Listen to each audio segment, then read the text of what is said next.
تاکہ ہم ابلیس کی تمام خوف سے، اس کے تمام رکاوٹوں اور اس کے تمام جھالوں سے جو انسان کی راہ میں بچھاتا کہ انسان اس کے خوف میں رہ کر زندگی بسر کرے، لیکن خدا نہیں چاہتا،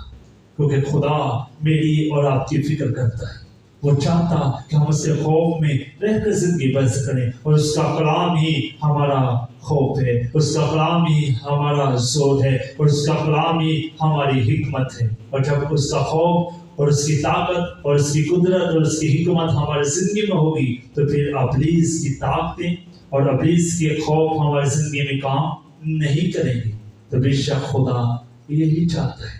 آج کا حاصل کلام یہی ہے کہ ہم زمین پر رہتے ہوئے حالات جیسے بھی ہوں، زندگی جیسی بھی گزری ہو، ہمیں اپنے منجی خدا یسوع مسیح کا دامن نہیں چھوڑنا۔ ہمیں اس کی کلام کے مطابق اور اس کے حکموں کے مطابق زندگی بسر کرنے کی ضرورت ہے، تاکہ ہم سرفرازی، سربلندی اور عقلمندی کے وارث بن سکیں۔ خدا آج کے کلام کے وسیلہ سے مجھے اور آپ کو برکت دے، آمین۔